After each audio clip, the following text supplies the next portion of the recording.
Hello, everyone, and thanks for hanging out with us for the Behind the Numbers Weekly Listen, the marketer podcast made possible by VTEX. I said that really quickly. I don't know why. This is the Friday show that reviews the most mind-bogglingly digital news stories of the week. I'm your host, Marcus Johnson. In today's show, can HBO Max break into the top 4 SVOD services? It's all about maybe growth, not the total number of users or subscribers. It's always been kind of this premier, service. So maybe they don't want to be as big as some of these guys. We check in on the Academy Award ratings. We talk a lot about the pandemic as an accelerator of an existing trend.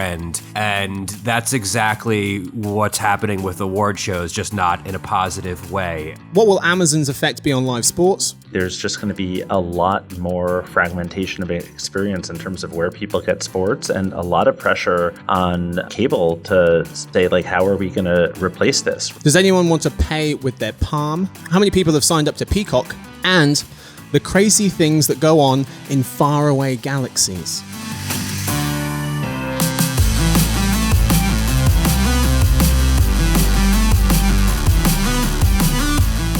Joining me for today's episode, we have 3 people. Let's start by introducing one of the directors of forecasting. It's Oscar Orozco. Happy to be on, Marcus. Hey, buddy. Thanks for joining us. We're also joined by our analyst who covers everything retail and e-commerce. It's Blake Drosch. Hey, everybody. Hey, fella. And finally, we have our principal analyst who covers everything customer experience and brand marketing. It's Jeremy Goldman. Great to be with you. Hey, chap. Good energy.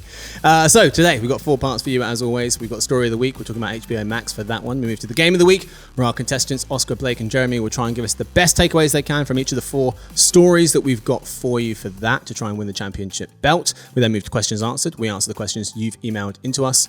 And then finally, dinner party data. We talk about random trivia, things we just learned we want to share with you. So we'll start with the Story of the Week. At the top of the show, can HBO Max break into the top 4 SVOD services? What we're going to try and figure out. But we'll start by looking at how HBO has been doing recently. HBO and HBO Max added 3 million subscribers in Q1 of this year, bringing the total to 44 million.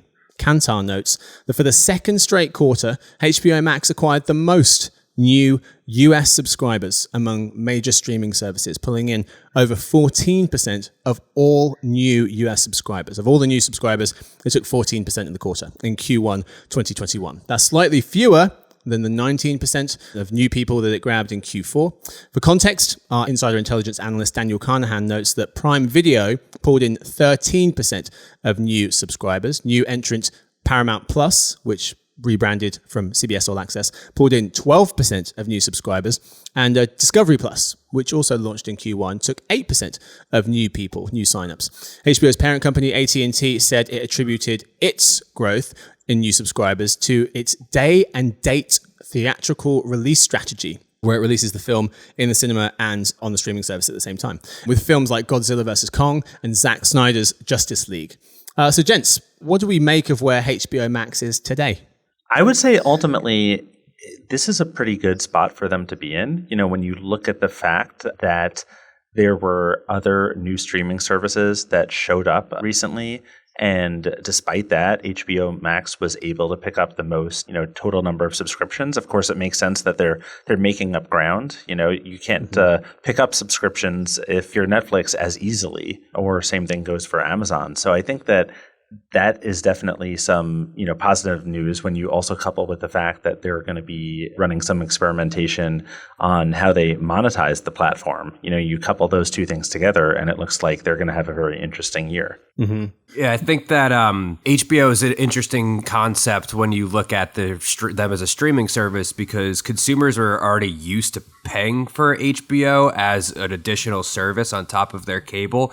So I think the fact that there wasn't an onslaught initially is necessarily to subscribe to the platform was because that it wasn't a new service. It had already had, there are already a bunch of different ways to access HBO. So this might be just sort of the longer slog of folks who had access to HBO and were already paying for it in other ways, sort of shifting over to a unified platform, because they did have a little bit of a branding mess when they first got started with all of these different HBO. So HBO different titles titles, HBO Go, HBO Now, etc. So I think the consolidation and sort of the concrete marketing, maybe it was a slower burn in bringing their customer base over, but it started to sort of pick up and increase relevancy as they become more situated as HBO Max as its own entity. Yeah, I mean, I always like to rely on our numbers, on our forecasts whenever we can. Out of all the major platforms, looking at Netflix, Prime, Hulu, HBO Max, we project HBO Max growing the fastest out of all of these until 2025.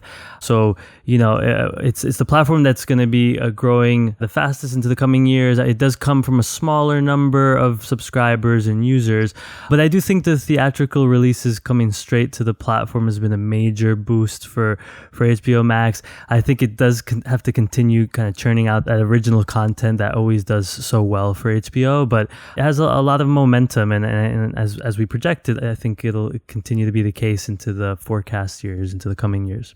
Yeah, on those numbers, we expect HBO Max viewers to grow, is it 33% this year to 54 million? Yes. And reach 87 million by 2025. Although that doesn't include legacy HBO service subscribers, right? This would not, no. Which AT&T's forecast There does, could be right? standalone HBO Max subscribers. Right, exactly. Yeah, AT&T did raise its subscription target last month to between 120 to 150 million HBO subscribers by 2025.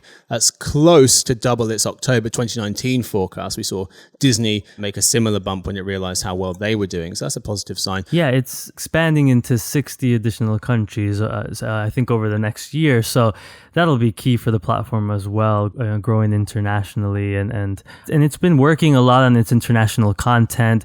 There's a lot more availability on that front, which is, as we know, has been so key for Netflix. So all of these things bode well for HBO Max. Mm-hmm. No, it's an excellent point. And the other thing that they're going to be rolling out is an ad-supported version. So Warner Media recently announced it will charge $10 a month for its upcoming ad-supported version of HBO Max, which launches in June this year, according to CNBC. That's $5 less than the $15 a month premium offering.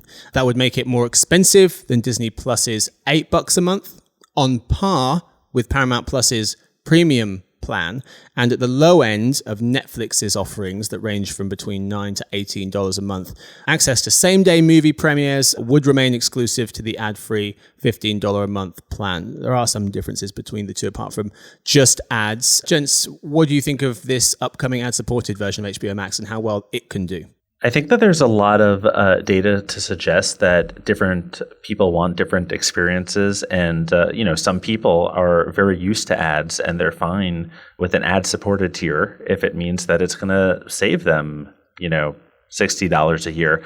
And as a result, I think it also is an interesting move because in some ways it puts pressure on the Disney Pluses of the world to act accordingly. Do they wind up changing their pricing strategy in relation to the fact that HBO Max has released this? So it has the ability to get new customers they wouldn't have otherwise, but also to influence the greater market at large. Yeah, I think that one of the smartest things that they're doing is they're not going to put advertisements, even if you're only paying the $10 a month, they're not going to place advertisements in HBO originals and I believe also the feature films that are going to be released on the platform.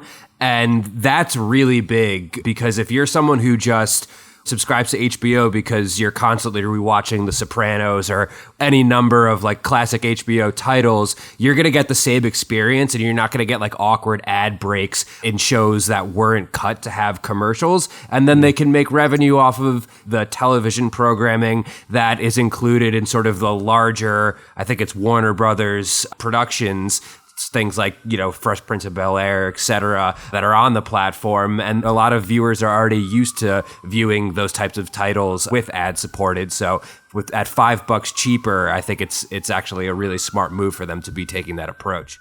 I was going to say, I'm not entirely sure that this tier includes the theatrical releases, these movies, which I think would be a mistake, but I might be wrong on that. And I still think, something that has always held back HBO, even just through cable, has been the price, right? So I do think $10 is pushing it a little bit, but it does make sense. We're seeing it with so many other platforms providing potential customers the ability to kind of pay for the ad-supported cheaper plan. I mean, I think that's kind of the way to go. I think they're a bit slow on it, if you ask me. But the theatrical releases, that needs to be a part of it. They shouldn't hold back on content. Should provide the same amount of content on both. So it'll be interesting to see how that works out. Yeah, you're right. Actually, that was my mistake. They're not on the ad-supported version is not going to have the new theatrical releases. Yeah, the same day movie premieres. Same day, exactly. Right. So Dominic Senebo, Senior VP at Kantar's World Panel Division, was noting that HBO is dramatically increasing the advocacy rates of its subscriber base. Blake, you were talking about people getting more comfortable with HBO Max now that there's really just one / kind of two flavors of it versus the 12 that it had beforehand, and people's perception of the brand improving. When HBO Max launched in 2020, its Net Promoter Score, a measure of subscriber advocacy, was 10th highest, 10th in the SVOD market. It's now second, according to Kantar. The other point here is there seems to be more room for SVOD services. I remember saying this a few years ago, thinking, well, is there a cap? It was 2.5 services, it went up to 3 services. With more services coming out, people are going to say, no, enough is enough. Actually, no, it seems like people are saying, I'll go on, just one more. So there's some research to back that up. Kantar says the average number of SVOD subscribers in each US household continues to rise. It's close to 4 in Q1 of this year. That's up from a little over 3 on average a year ago. The key here is Deloitte Vice Chairman Kevin Westcott was saying before the pandemic, churn rates were around 20%, and they actually went down early in the pandemic. Now we're seeing churn rates above 35%. People are signing up for specific series or a show they want and then canceling and signing up for other services. I'm wondering if you guys have any thoughts on churn rates, but also just the total amount of subscriptions that you think households are willing to shell out for. I think the churn rates make sense. I mean, a lot of these services are offering bundles and free trials, and we see with HBO Max, it's a part of the mobile subscription as well. So it makes sense, people realize that they might not have the content they want and just kind of get rid of a specific platform. So it's important to see how they retain these users, right? And that's really the main goal. For me, it's always about original content. Some survey data has suggested that these sort of theatrical releases are even more important, but I do think the original content pushing that is key. But yeah, lastly, just the amount of subscriptions. I've said this in the past, given that pay TV is so expensive, I think that number will keep going up. We'll start seeing households pay for 5, 6. I don't see why not, because still combined, the price of these services will be less than some of these cable satellite services. And even if the price isn't a lot lower, even if it's not slightly lower, even if it's comparable, or even if it's just a little bit more, you're getting more flexibility. Exactly. And you feel like you're choosing what you want to watch. Exactly. Yeah. And you're not getting locked into a contract, which is, one of the big things about paying X amount a month, whether or not, you're paying for a bundle or a cable subscription, is that the old world process of signing up for cable and having a cable guy have to come and, install the box and set you up, and then you're locked into it for a year. If you're somebody who just wants to, get a YouTube TV subscription, pay the same amount, and then cancel it once the NBA season's over, baseball season's over, then that's much more palatable, I think, for the modern consumer who's subscribing and unsubscribing to all these different platforms. That to me is, by the way, like the biggest not question, but like at what point? Because I agree completely with Oscar that there are going to be more and more services that people will sign up for. The question is, what's that magic number that people look at that cable bill and then say the total amount I'm spending on a per minute basis with cable is just an insane amount in relation to the amount of time that I'm spending with a Netflix or a Prime Video or a HBO Max. And I think that that's why you're going to see that total number of SVODs that people subscribe to keep going up, because it's not a bad deal, but there will be a certain point that will make people think, do I want to spend, $1,000 and change on this cable subscription that, to Blake's point, you're just locked into, and it looks like a worse and worse deal, every year. Well, I think the cable bill might be a reference point for a lot of folks. They're going to say, this is how much I'm used to paying for entertainment that comes through my television. And so if I get close to that, then I'm paying too much. Whether they are or not, is all relative. But I think because we've been ingrained to think about TV and paying for TV through the cable bill, maybe that's going to be the reference. I can only use myself as an example where I think that there are a lot of people out there where they are paying for that cable and they look at it and they say, realistically, I can get just about all of this stuff that I want to get. I can get it through other means. I can unbundle. I can get things through streaming services. I'll be fine. And at a certain point, you feel like you're donating, $1,000 to a company just to keep them afloat. And there will be a certain point that I'm still donating that money for some reason. I don't know why, but I think Same here. A lot of it is just because there's too much, to Blake's point, there's too much friction in figuring out how do you divorce from these companies. And I think that will be, at what point do people just start to say, enough's enough, I'm getting a lot of value out of HBO Max. Mm-hmm. Yeah, and I was going to just add, internally, these companies have to notice that there's demand for them. Just Viacom, CBS, with both rebranding of CBS All Access to Paramount and Discovery. It's interesting how they're also moving toward paying kind of like a one fee, kind of a yearly fee to have access for it, typically at a discount versus a monthly. And that might be driving people to subscribe as well because they feel like they're getting a deal. But clearly that these platforms see that there is demand and people want more and more. That's a good point. Yeah. Maybe we will see the yearly prices come down. So people are saving even more because the churn rates are so high and people want to lock those companies them in. Yep. Exactly. Lock those customers in for longer. So a couple of ways HBO Max can grow. As Oscar mentioned, it's expanding to 60 additional countries in the next couple of months or throughout the rest of the year. Jason Kilar, CEO of Warner Media, was confirming that the company's already sold $80 million in upfront ads for the ad-supported tier that we were talking about. Also, the NHL and Warner Media inked a 7-year deal, $200 million for the rights to show live hockey games on TBS, TNT, and HBO Max, says Variety. That would mean the NHL is saying goodbye to NBC Universal, where hockey coverage has hung out for the last 15 plus years. TBS and TNT will broadcast the Stanley Cup final and parts of the playoffs for the first time ever. And HBO Max will be able to stream 72 regular season games, half of the conference finals, half of the first 2 rounds of playoffs each season, along with various clips and highlights as well. Any thoughts on this move from Warner Media, folks? For me, it was quite surprising. I mean, bringing live hockey to HBO Max is not a brand I associate with live sports. They air some tennis and some boxing, apparently. But everyone else seems to be making a play for live sports. Yeah. And I think that maybe HBO Max said we should probably get in on it. I will say, I did go and do a bit of homework on how many Americans pay attention to NHL. The NHL, because it's the only America's 4th favorite sport, is still huge. There was some March 2020 Morning Consult study that found 36% of Americans, 36% are avid or casual fans of the NHL. That's tied with NASCAR, way ahead of MLS and esports as well. NFL 64, MLB 52, NBA 47%, then NHL with 36%. So there's certainly an audience there. Yeah, absolutely. I mean, sports is still the great differentiator for these platforms and is the one thing that keeps people on pay TV in some way. So maybe that was kind of the only league they could get their hands on. And yeah, like you mentioned, hockey is very popular across many parts of the country. So it just makes sense for them to make a play for it. They might bring on new subscribers, might keep people on. So it makes sense to me, even though, yes, when I think of HBO, I think of only boxing. So it'll be interesting. To see how that plays out. It's an extremely dedicated fan base as well. If there's hockey game on HBO, the NHL fans will go there. Yeah. So to answer can HBO Max break into the top 4 SVOD services question directly, there is some survey data from Morning Consult, again, January of this year. Which SVOD services do US adults currently subscribe to? Netflix, 52%.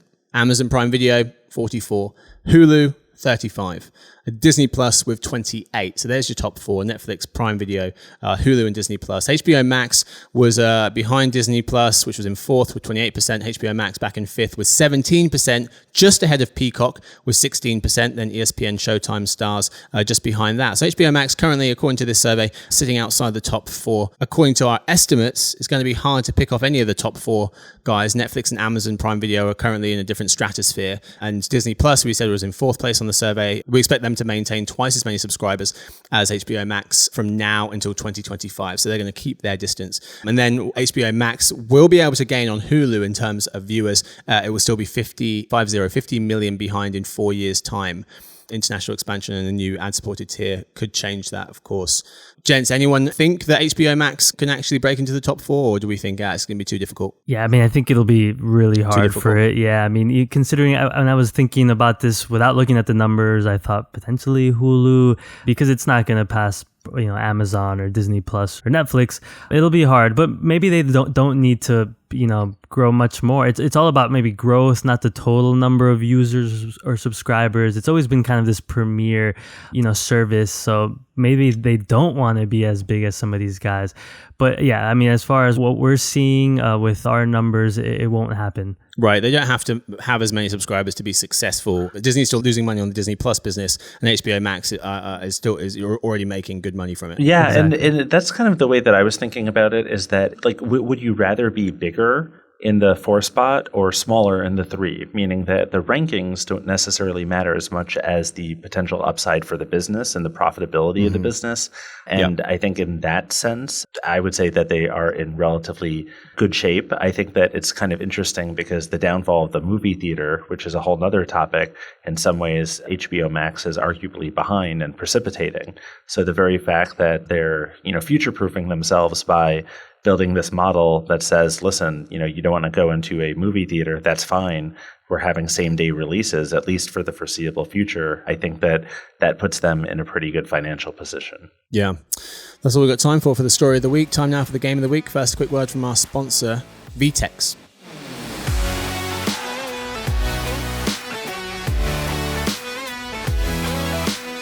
Retail's next competitive threat may come from a business model or channel that didn't even exist a few months ago. This modern dynamic requires companies to adapt quickly, pivoting business seemingly overnight, something traditional commerce platforms just can't support.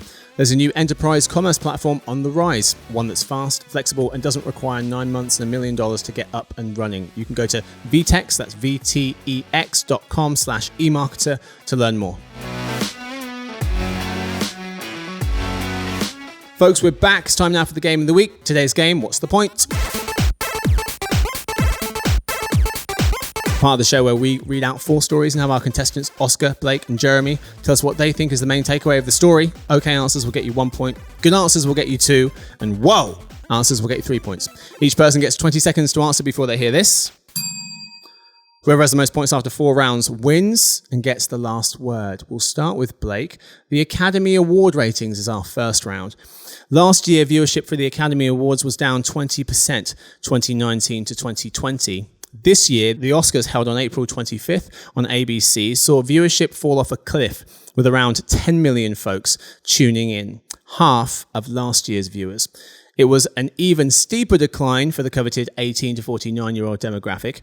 Viewership has been falling for a while. In 1998, 57 million people watched Titanic. 57 million people watched Titanic win Best Picture. Even in 2014, as recent as 2014, 44 million folks saw 12 Years a Slave win the same award. 2014 to 2020, the Oscars ratings fell 44%. Still, despite the relatively anemic numbers of around 10 million, ABC sold out its ad inventory. The network was asking for $2 million per 30-second ad. That's down 13% from last year. The 2020 Oscars pulled in about $130 million across 56 ads. Last year's one's 2020, says Kantar Media. The red carpet pre-show made $17 million across 42 ads. Blake, the Academy Award ratings, what's the point? Yeah, the point is that, we talk a lot about the pandemic as an accelerator of an existing trend. And that's exactly what's happening with award shows, just not in a positive way. I think that the value of a group of people, awarding media has fallen out of favor, especially with younger folks. And the fact that less people are going to the movie theaters to get excited about these films, the award shows look different than they traditionally are, has really just kind of made a perfect storm for the types of, dismal ratings that we're seeing with award shows these days. Jeremy. 4 words. Nobody saw these movies. And then just to expand on that for a second. Everything Blake said is entirely right. But if you have a a real, movie season in 2021 where there are actually movies that come out in theaters that are blockbusters and some of them are well received and, Academy Award bait, then I think that you're not going to see lower next year. That's for sure. You're definitely going to see a rebound, but you're right. This is a downward trend that is going to continue. Oscar. Yeah, I mean, hate to be so blunt, but this isn't surprising, and truly, none of this is exciting for people. They truly need to completely revamp the award ceremony, keep it to an hour, maybe preview upcoming movies, bring in studio audience. I mean, who wants to watch, very successful people just pat each other on the back for 4 hours or however long it is? Not surprising, it will pick up again, but they really do need to come up with something innovative and fresh. Brooks Barnes and Tiffany Sue of the New York Times noted that ABC's revenue for the telecast estimated to have only declined about 3 to 5% from last year, which is a tiny drop compared to the 50-60% decline in viewing. As you guys mentioned, no one went to the movies, so no one had heard of these films. There was one survey that found that only 18% of active film watchers had heard of the Netflix film Mank, which led the Oscar race with 10 nominations, apparently. Also, just an odd year, COVID-19 safety costs took up a third of the Oscars production budget. We move to our second story. Amazon's effect on live sports. We'll start with Jeremy. As The Economist notes, football, of the American variety, is the most watched live sport in the country, and sport trumps everything else for TV ratings and ad revenues. So, when last month Amazon paid about $11 billion for exclusive rights to stream Thursday night NFL games for the next decade on Amazon Prime, people took notice as well. So, Amazon's goals, the article goes on to explain, differ greatly from pay TV players. Kind of three things in mind. One is they want Prime members. According to Omdia, a data company, Prime's over 150 million worldwide members spend twice as much on Amazon as non-members. Prime also already offers a buy function within some sports streams so viewers can buy NFL gear, for example. The second thing Amazon might be looking at is their online gaming platform. Twitch has fans who watch and discuss esports, so maybe Amazon could create something similar for traditional sports like the NFL. And then finally, Amazon Web Services, AWS, will be able to showcase its streaming abilities to mass audiences without crashing. So, Jeremy, Amazon's effect and potential effect on live sports, what's the point? I think the point is that ultimately Amazon has a lot of different potential revenue streams that they can pull from, with respect to live sport. And what that means is really there's just going to be a lot more fragmentation of experience in terms of where people get sports, and a lot of pressure on cable to say, like, how are we going to replace this, right? I mean, I don't know if they're going to start putting on like little league softball games just because they've lost the rights to put anything else on cable. But I think it does put a lot of pressure on cable to assert its relevancy. Oscar.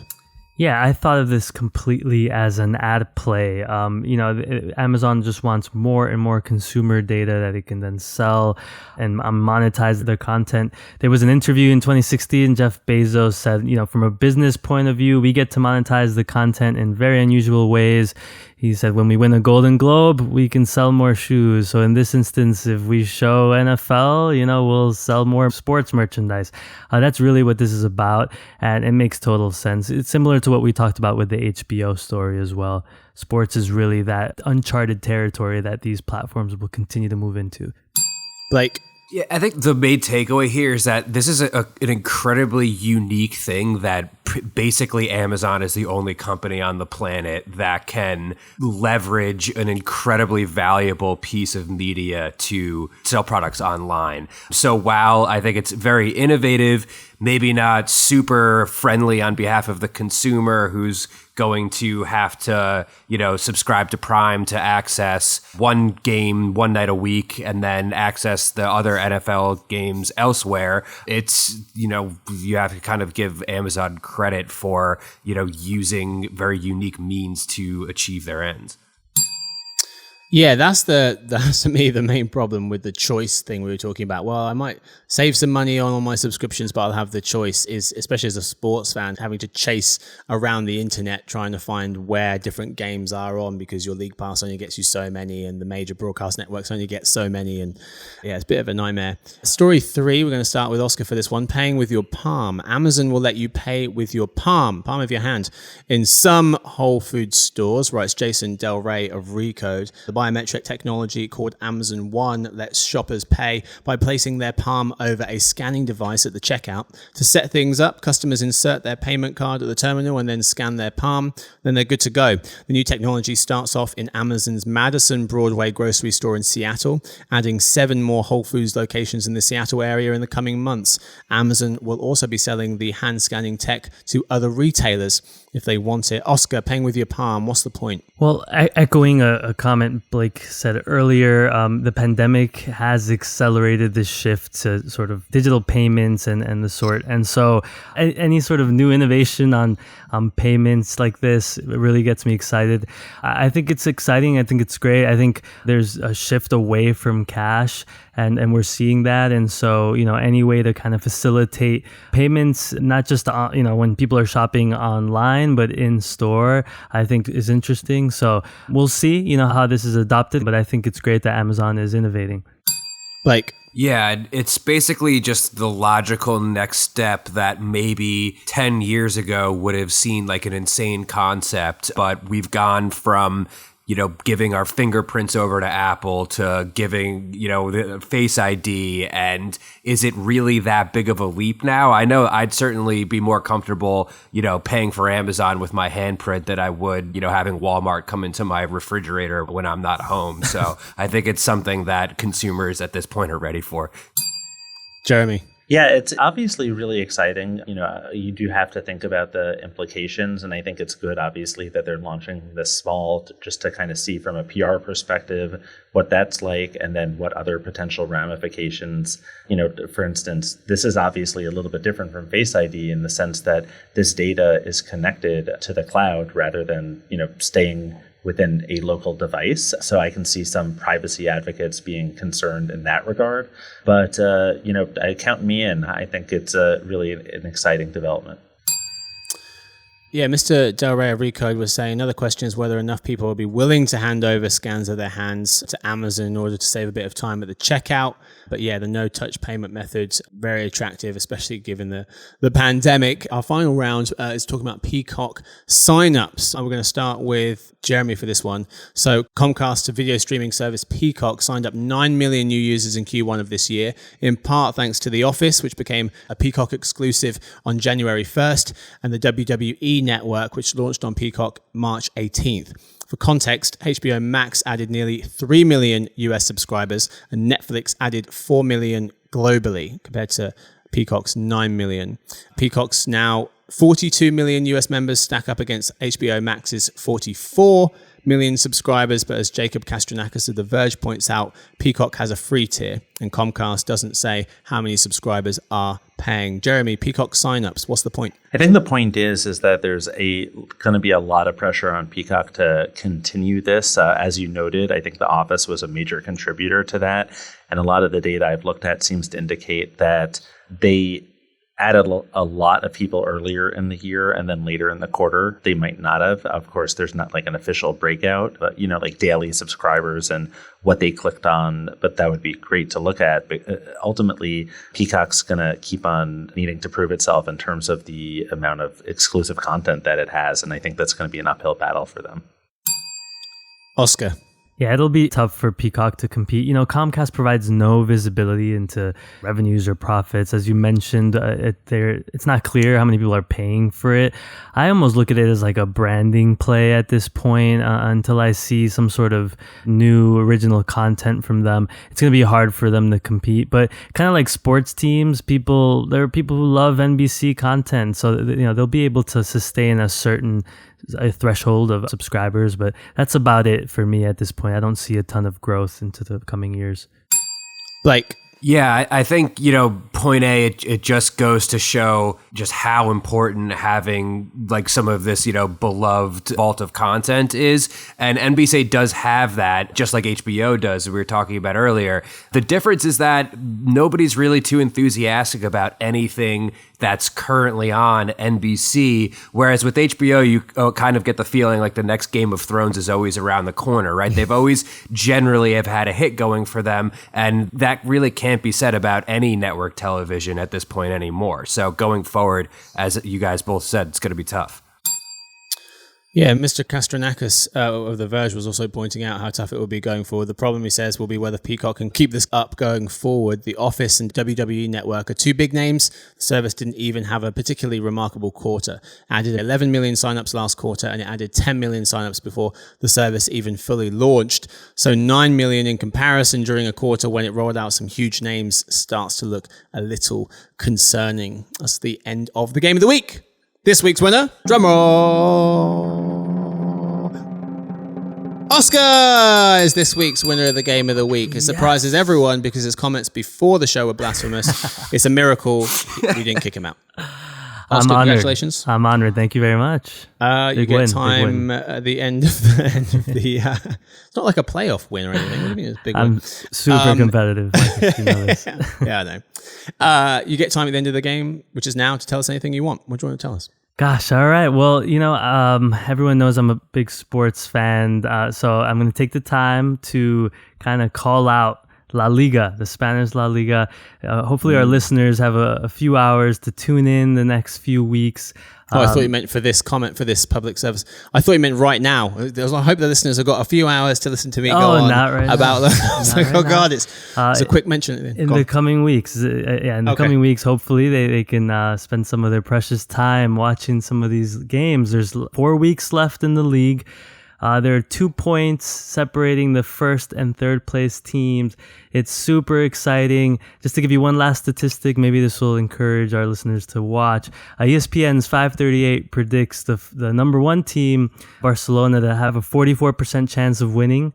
Next is Atletico with a 30% chance of winning, and Real Madrid rounds that out at 25%. So it's super tight, so exciting. Anyone that likes sports should tune in the next couple of weeks to watch some of these games. So Oscar's also a Barcelona fan, just to let you go, so that those numbers may or may not be completely made up. Completely true numbers. Look it up. But wanted to call that out. Good luck to Barca. Congratulations, Thank mate, you very for winning much. the game of the week. We move now to questions answered. Part of the show where we answer the questions you've emailed into us. If we had any, we don't have any questions. No questions. Some nice emails. No questions, people. Okay? Do we have everything figured out? No questions. Which means... Maybe don't bring up the segment if nobody wrote in with a question. No, because you know what it means. Kind of anticlimactic. It's a staple. We've got to bring questions answered. Just to let people know that they can. And also so I get to tell a joke. Okay, ready? Here we go. Blake, don't roll your eyes. Let's see. I love it. Just get it over with, Marks. Come on. Okay. Should have made up a question. I'll mute myself. No, don't mute yourself. I need that. I need it to hear all the laughs possible. Okay.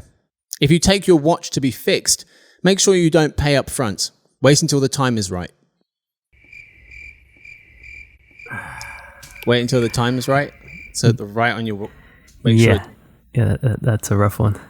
Yeah, Okay. that was brutal. Maybe we should have skipped this. When I start performing in comedy clubs again, I have to try to just have some of your best, one-liners and just deliver them and see what people say. This stuff would kill on the circuit, I'll have you know. You guys are a tough crowd. No one found that funny. Don't worry, I don't blame anyone for not laughing. Fair enough. Let's move on. It's time now for dinner party data. This is the part of the show where we tell you about the most interesting thing that we've recently learned.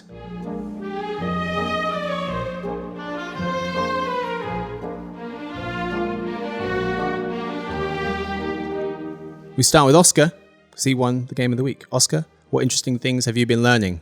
Exciting. Well, this one's a quick one, but what I just learned is there's only one letter that doesn't appear in any American state name.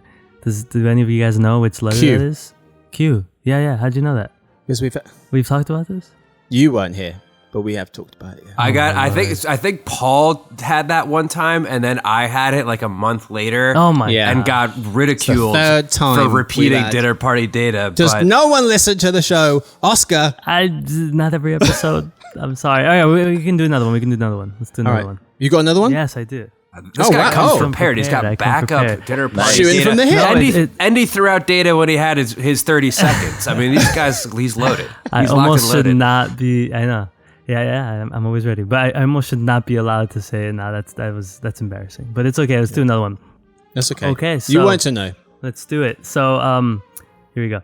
So I just watched Stowaway on Netflix. I don't know if anyone's watched. Pretty good. But I've been into space recently. So what I just found out is the Wait, length. you've been into space recently? Space and then. What do you mean you've been into spaceships. space recently? Not literally, but just really interested in all space-related things. I'm sorry I'm late on that forecast. I was in space.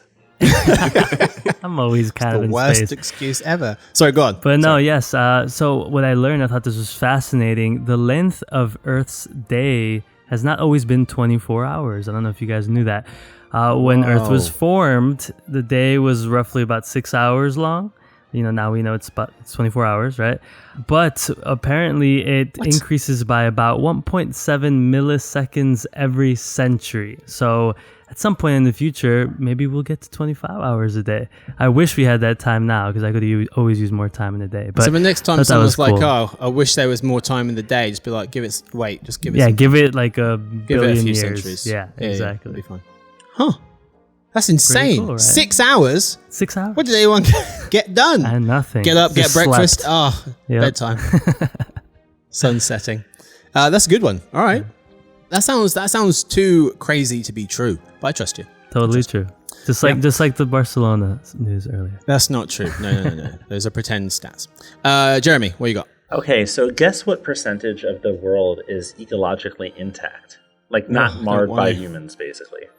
None percent. Does the ocean count? Yes, it has to, right? That's a good question, but even then, most of the ocean has been marred by us in some form. And, the answer is, people thought that it was maybe as much as 20 to 40% was free from things like deforestation or roads or light pollution. The answer is actually 3%, according to a new study in Frontiers in Forests and Global Change from last month. So now there's basically 3%, and it exists for the most part in northern Canada and Greenland, but also in the Amazon, Congo, and Indonesia, and everything else is screwed up. 3% we haven't ruined yet. Yeah, but listen, I believe in us. I think we can get it to 100% by the end of the end of the decade. Well, Blake, that's a good point, because there was a stat I was reading the other day. Only 5% of the ocean has been explored. Right. We probably ruined a lot of it, but we haven't been to 95% of the ocean. We've gone and seen what's there. You can throw. Doesn't mean that we don't have oil plastic drums down there. Yeah, exactly. Yeah. Yeah. Very good. Saddening, but good. Blake, what you got? So I've been waiting a while to use this as dinner party data, but other more pressing things have come up. Data. But this is from one of my favorite resources, Civic Science, and it's an infographic that's all about bacon. It's called the Great Bacon Infographic of 2021. So I'm just going to run through some of these stats here because I think they're fascinating. Let's do it. 89% of Americans regularly eat bacon, according to a survey conducted at the end of March 2021. The most popular way to prepare bacon is in a cast iron skillet, obviously the right way. 36% of American respondents said that they use it as cast iron skillet. 26% said they use the oven, acceptable, and then 9% in the microwave, unacceptable. But it's only 9%. 85% prefer pork bacon. 11% turkey bacon. Turkey bacon's good. Don't knock it.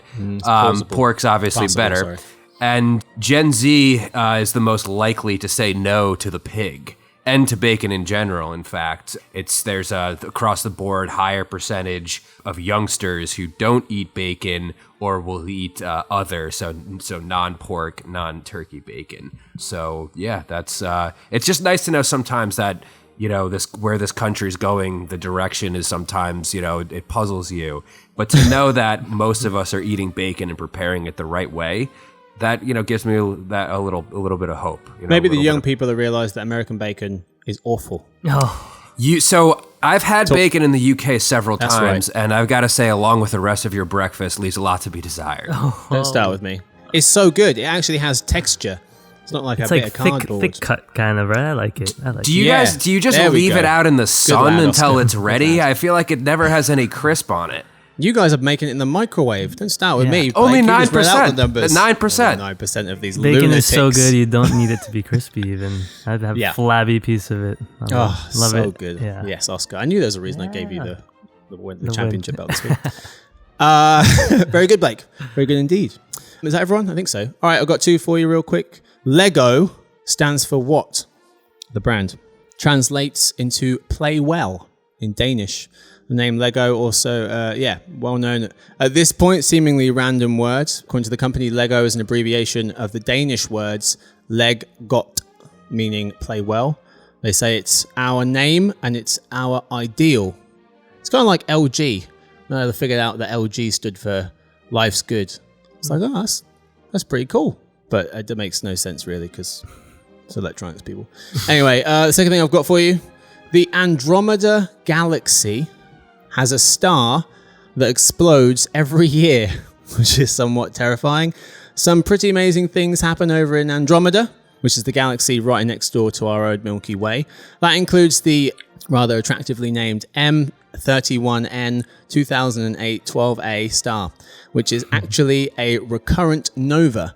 That means it erupts regularly, shedding a shell of its outer layer into space approximately once a year, according to the journal Nature. When I first read this, I thought to myself, maybe we should be a bit more concerned, and why is no one seeing to that?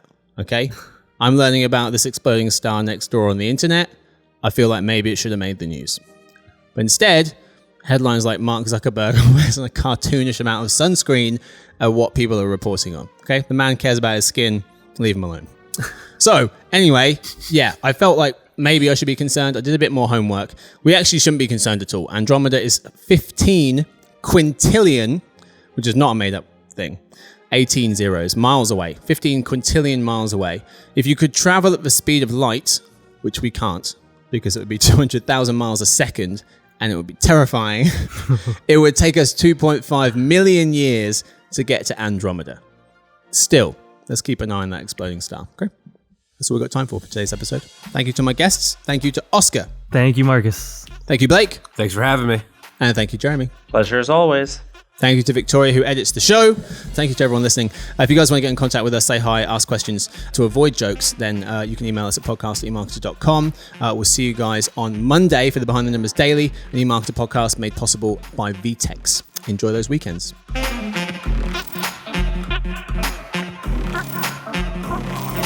I hate dogs. Controversial. My goodness. Victoria just pulled a complete 180. Wait, that's no explanation? That's where we leave it. I don't even. There's dogs everywhere. How am I supposed to start the show on that note? I hate dogs. Go. Come at me. No, oh my goodness. No, dogs are okay, but just not every day, all the time, you know. Seconds before we go live. All babies are ugly. Go. Oh. What am I supposed to do with that?